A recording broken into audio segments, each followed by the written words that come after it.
Hey, welcome to my channel. My name is Katie and this is my husband Ed, and today we are going to be sharing with you how we took a 7-day Disney cruise for 4 people for under $5,000.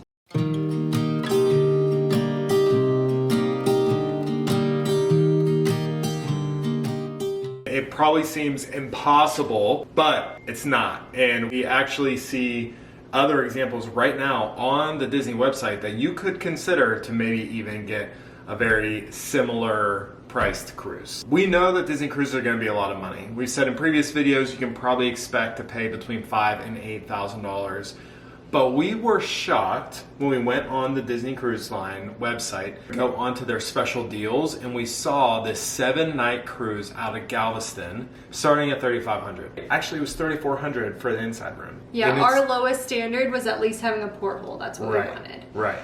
So the first thing that we did was contact our travel agent. This was before the Disney Plus deal was going on. That's the first deal of that kind that I've ever seen with Disney Cruise Line. Yeah. That's ending in a couple months, so maybe you want to book a trip next summer or whatever. The first thing that we did was contact our travel agent, and we asked for a guaranteed ocean view stateroom because we knew that we definitely wanted at least a porthole. We could have gone even cheaper and gotten an inside room. Yeah.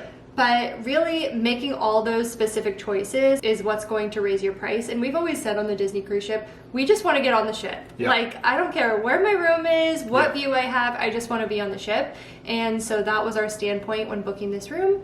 And we ended up loving the porthole. This was our first one without having a veranda, and we were totally fine with it. So yeah. I think we'll do that in the future. Yeah, we absolutely loved it. Having a veranda for us just was something that we really weren't able to take full advantage of. When the kids go to sleep, we weren't able to successfully sneak by them to go out onto the balcony. So after the kids are asleep and before they wake up, we really can't utilize that space.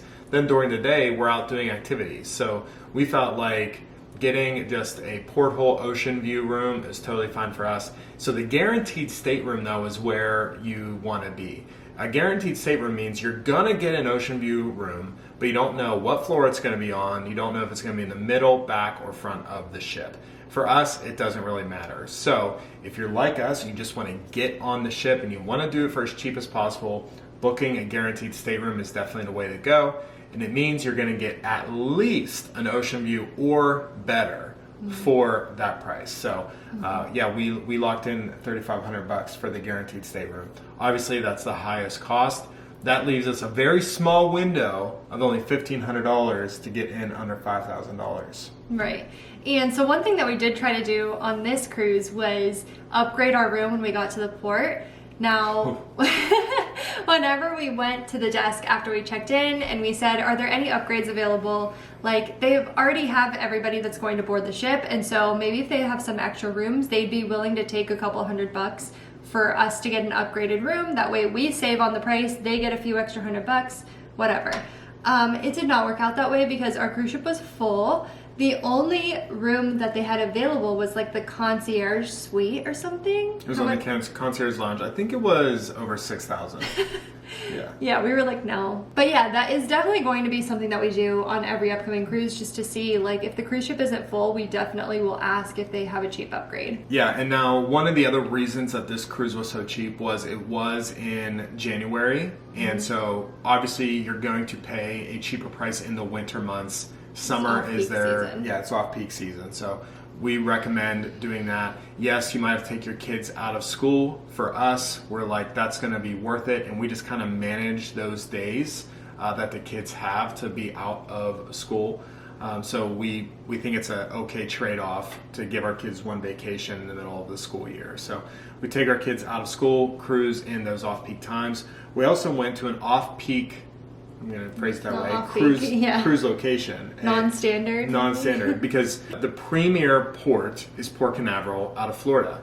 So mix in Galveston, mix in January, mix in guaranteed stateroom. We landed right off the bat at $3,500 for a 7-day cruise. That's averaging $500 a night for an all-you-can-eat cruise that was going to 3 different countries for 4 people. It's unbelievable. Yeah, so speaking of that, on previous cruises, we have chosen to stay on the ship at ports because once everybody gets off the ship, it's like a free-for-all. You can literally go down the slides as much as you want. You have the pool, hot tubs to yourself, everything. On this ship, we did get off at the ports, but specifically at Grand Cayman, we got a taxi to a beach rather than paying for a port excursion. And I think this is something that's definitely going to be an option for us in the future because it seemed to be so much cheaper than paying. Some of them were like $130 a person. Yeah. And so when you add that to your expenses that you have to pay up at the end, we could definitely get ourselves to a beach for cheaper than that. Yeah, so for example, in the Grand Cayman, all we had to do was book a taxi. Total combined, we probably spent $100 total on the taxi because they charge you per person to a free beach and back. Now we ended up grabbing lunch on the beach, whatever. I mean, you can choose where you go to lunch and your cost is going to fluctuate, but you're going to have to pay for some sort of travel to get to a beach on whatever place you go.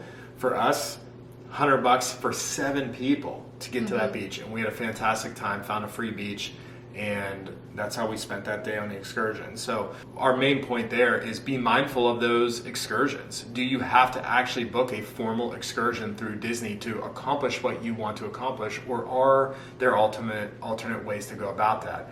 You're also paying for convenience, you're paying for ease when you do those things, you're paying that I don't have to do any work. So it was work on our end to make sure that we were well versed on the Grand Cayman, where the public beaches were, how the taxi system worked, but that little bit of effort saved us a lot of money.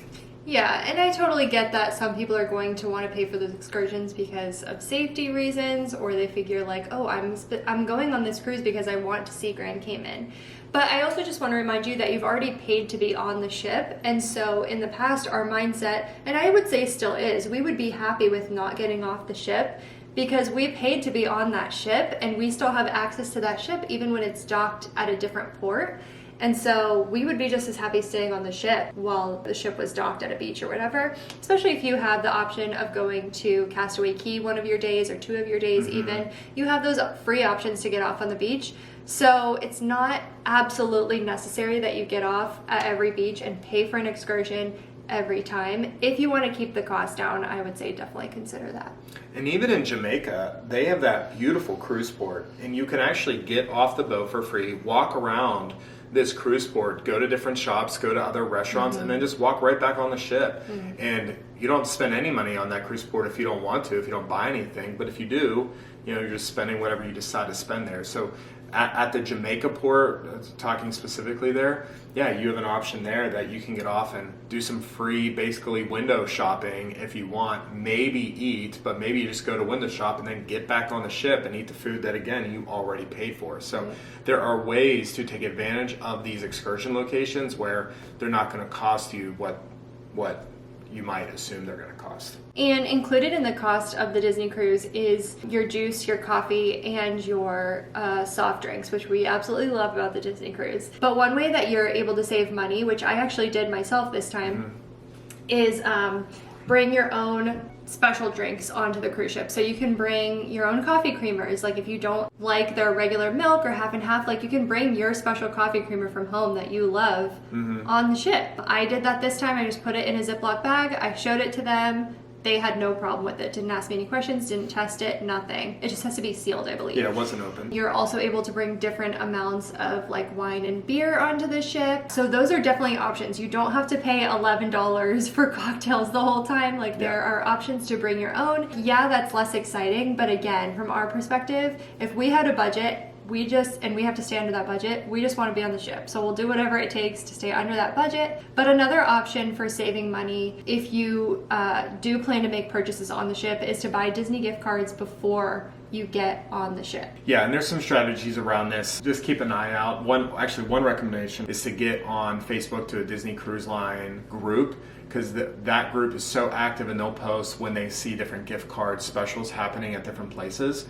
A common one that you'll frequently see is Sam's Club. Sam's Club will regularly sell a $500 gift card for $485. Yes. So it's $15 off. You're like, well, it's only $15. That's $15. So every little bit of that is going to help. With those gift cards specifically, we want to add, this is our first time doing this, we bought the gift cards ahead of time. We were able to call Disney and apply the gift cards to our stateroom. If we had money left over, it would go right back onto that gift card. The last thing I want to say about how to make sure that your Disney trip can be as cheap as possible is to take advantage of the points from credit cards and hotel reward statuses for potentially helping to pay for flights or helping to manage hotel stays. And so for us, we were staying at a Marriott hotel. I have a Marriott branded card through Chase. Katie has a Marriott branded card through Chase as well. We get 1 free night a year just by owning that card.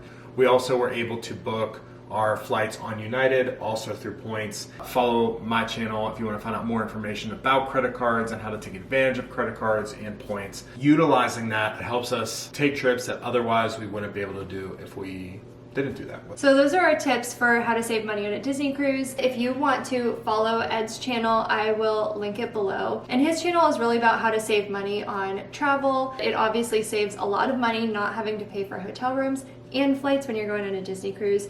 So make sure that you're following his channel as well so you can find out more about how to save in that way. Thank you so much for watching this video. If you liked it, go ahead and give it a thumbs up and subscribe to the channel, and we will see you in the next video. Bye.